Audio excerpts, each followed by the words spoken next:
Leksimizi devamlaştırmaz hürmetli vatandaşım. Sözün Reis Hanım, Prezident Obama bilen Reis Xi Jinping söhbetide keskin meseleler sözlenildi dediği mavzulu haber 9. ayının 21. günü Amerika Ovazı'nın Xitay Tel programması ilan kılındı. Haber mındak başlandı. Reis Xi Jinping haftanın 2. günü yani 9. ayının 22. günü Amerika Koşmuş Ştatları'na yetip gelip bir haftalık ziyaretine başlaydı. Prezident Obama'nın Devlet Bexatarlığı Komitetinin məsləhət sözünü Reis Hanım. Prezident Obama bilen Reis Xi Jinping söhbeti başlanıştın burun Amerika Cungo münasebeti doğrusunda sözlep fakat Cungo Amerika bir niyette hemkarlışlığı bolsa 21. asırdaki yer şahır karakterlik Hristiyanı bir taraf kılalaydı.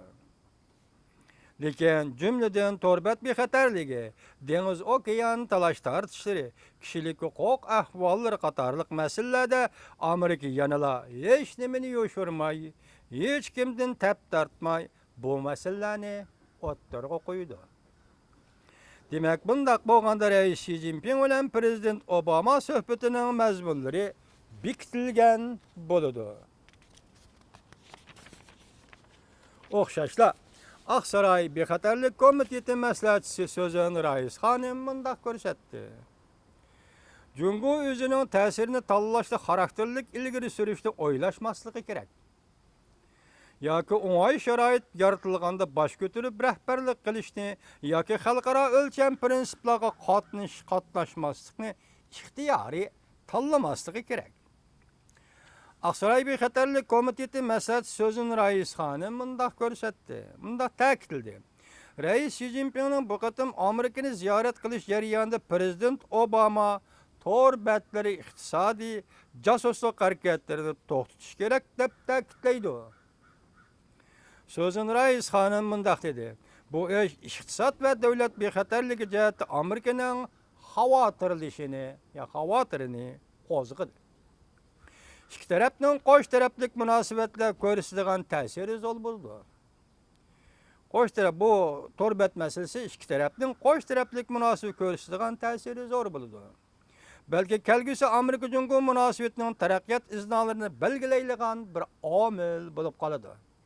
Demak, torbatdagi josuslik harakati masalasi to'xtamaydi ekan, bu Amerika Cungo munosabatining kelgusini belgilab qo'ydi deydi Sözün Reis Hanım.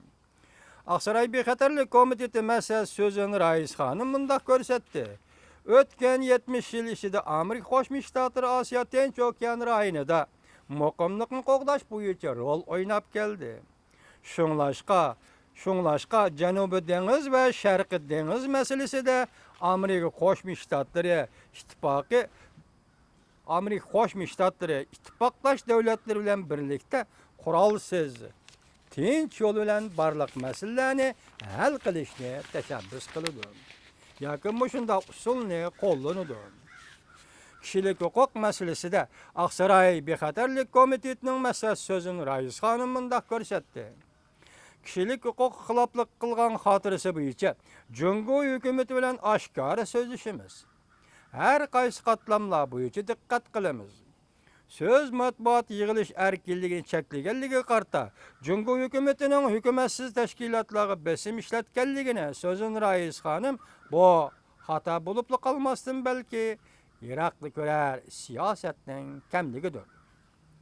Aksaray Devlet Bexatarlık Komitetinin məsləhət sözün Reis Hanım, Cungo hükümetinin Tibet ve Şincan qatarlıq asallık milletlerge Hristiyan dini cemiyetleri ve Müslümanların meçit kadir kımmetiga besim işletkenliği doğrusu toxtulup yuqurdaki her xil alametle Cungo'nun dini itiqat erkinliği bo'yicha bergen vədisiga xilaflik qılıvatqanlığını Cungo'nun bergen vədisida turmağanlığını ko'rsatib berdi deb ko'rsatdi.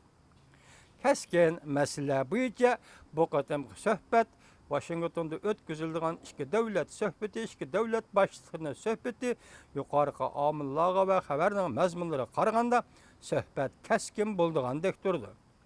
Bu keskinlik ahiri qandaq meselelerini hal qiladi Yani ahire kandak ayaqlışıdı. Biz bununla haberlerge, bununla haberlerge dikkat qilib turimiz vatandaşım.